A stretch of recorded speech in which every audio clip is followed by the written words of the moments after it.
wadau mbalimbali ambao wanataka kuwekeza kwenye soko la Dar es Salaam Stock Exchange. Lakini kuna mambo mbalimbali kuhusiana na hilo soko. Sasa nimekuwa nazungumza mambo mbalimbali kuhusiana na uwekezaji kwenye soko la Dar es Salaam Stock Exchange. Na kipindi kilichotangulia niliwahi kuelezea jinsi unavyoweza kufanya uamuzi wa kununua hisa kwenye soko la Dar es Salaam na kufanikiwa kupata faida kubwa. Na kwenye kipindi kilichopita nilielezea maana kuna njia mbili ambapo unaweza kutengeneza fedha kwenye kununua hisa kwenye soko la hisa la Dar es Salaam.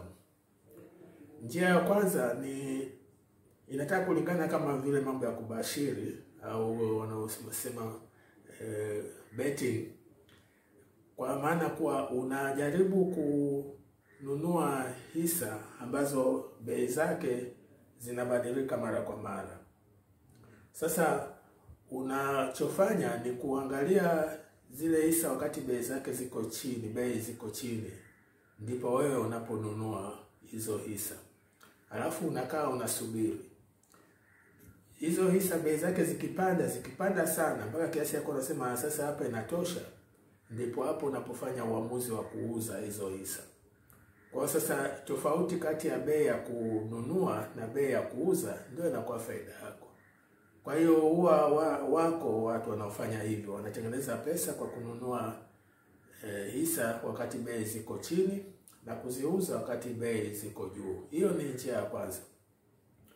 Njia ya pili ni kwa kupitia mfumo wa gawio. Unajua unaponunua hisa matarajio yako ya kupata kipato au faida yanatokana na malipo ya gawio au kwa Kiingereza wanasema dividend.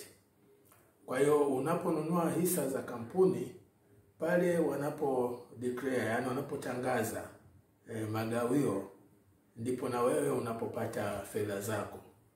Sasa kwa kuwa nilishazungumzia ule mfumo wa kwanza wa kama betting, yani wa kununua hisa kutokana na bei zinavyopanda na kushuka, leo nazungumzia mfumo wa pili wa kununua hisa kwa kuangalia masuala ya gawio, yani dividend. Mimi ni mtangazaji wa kipindi cha Dira ya Ujasiriamali kinachotangazwa kila siku saa 3 usiku kwa saa za Afrika Mashariki, na jina langu ni Ali Mwambola. Sasa tuende kwenye mada ya leo. Unapofanya uamuzi wa kutaka kununua hisa kwa kutegemea gawio au dividend itakayolipwa, kuna mambo mawili matatu inabidi utafakari na pia kuyatekeleza. Sasa hebu tuangalie kwa mfano, kama umefanya uamuzi wa kuwekeza kwenye makampuni ambayo yanalipa dividend kubwa, yani gawio kubwa, ni kitu gani unatakiwa kufanya? Kwanza ni kuwa uwe na tabia ya kwenda kwenye website ya Dar es Salaam Stock Exchange kila siku ikiwezekana. Na unapokwenda kwenye kuangalia hiyo website, kuna mambo mengi wanaandika, kuna taarifa nyingi wao wanaziandika kwenye ile website yao. Na moja kati ya hizo taarifa wanazoandika inahusu magawio yaliyofanywa na kampuni ambazo zimesajiliwa kwenye Dar es Salaam Stock Exchange. Sasa wewe unachofanya ni kujaribu kupitia hizo taarifa. Utaona makampuni mbalimbali ambayo yamelipa magawio. Of course kuna makampuni mengine hayalipi magawio, mengine yanalipa magawio kidogo na vitu kama hivyo.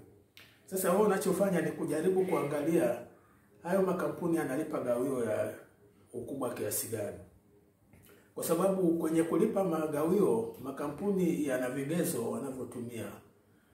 Moja wapo ni kuwa wanaangalia wamepata faida kiasi gani. Alafu wanafanya uamuzi kuwa tumepata faida kiasi hiki, kwa hiyo tutalipa pasenti fulani ya faida kama gawio. Kwa hiyo kwa mfano unaweza kusema tunalipa 25% ya faida tuliyopata tunailipa kama ni gawio. Kwa hiyo huo ni uamuzi. Wengine wanaweza kusema watalipa 20%, wengine wanasema 10%. Kwa hiyo sasa unapopitia kwenye zile taarifa utaona jinsi ambavyo haya makampuni yamelipa magawio. Na of course mara nyingi ni kwa watu wanapenda kampuni zinazolipa magawio ambayo makubwa, yani pasenti kubwa. Kwa hiyo hiyo ni hatua ya kwanza ambayo inabidi uifuate. Sasa baada ya hapo inabidi ufanye uchaguzi sasa wa makampuni gani ambayo unataka kuwekeza. Mimi ningekushauri usichague kampuni moja. Nitakueleza baadaye kwa nini nasema hivyo. Jaribu kuchagua makampuni kama 3, 4, hata 5 ya kuangalia uwezekano wa kununua hisa zao, kwa sababu yanalipa magawio ambayo ni ya pasenti kubwa. Kwa hiyo unajaribu kuchukua makampuni kama 2, 3, na baada ya hapo inakuja hatua ya 3. Sasa hatua ya 3, unajua kule kwenye soko la hisa sio kuwa kila mtu tu anakwenda tu na kusema nataka kununua hivi kama watu wanavyonunua mikate na nini. Hapana, una utaratibu wao. Kwa kawaida pale kwenye soko la hisa kuna mawakala ambao wamesajiliwa na soko la hisa. Na sasa hawa mawakala kila mmoja anakuwa na maeneo yake ya kufanyia kazi. Sasa wewe unakwenda kwenye soko la hisa, au kwa kushauri ingia kwenye website ya Dar es Salaam Stock Exchange. Kuna sehemu kule utaona wanaelezea mawakala ambao wamesajiliwa. Kwa hiyo wewe mtafute wakala mmoja hapo, lakini hata unaweza kaingia tu kwenye internet kwa ujumla tu tafuta mawakala waliosajiliwa Dar es Salaam Stock Exchange. Kwa hiyo unapata wakala mmoja na kumpa hiyo kazi. Naambia bwana, mimi nataka kuwekeza Dar es Salaam Stock Exchange, na nimepita nimeona makampuni kama haya 5, naona yanalipa magawio mazuri. Sasa mimi ninachokuomba, au nakupa kazi, sio namuomba, unampa kazi kwa sababu baadaye itabidi umlipe. Nakupa kazi ya kununua hisa kwenye haya makampuni. Sasa yeye inakuwa umempa hiyo kazi, kwa hiyo atakwambia ushuru wake unakuaje, na kwa hiyo anafanya hiyo kazi. Na anaweza akaenda huko akakupa muda, labda baada ya wiki au wiki 2, au saa nyingine ukiwa na bahati hata siku moja, akakwambia nimepata. Sasa ndio maana nikakwambia mpe makampuni mengi, kwa sababu unaweza ukampa kampuni moja ikapita mwezi bado hajapata. Kwa nini nasema hivyo?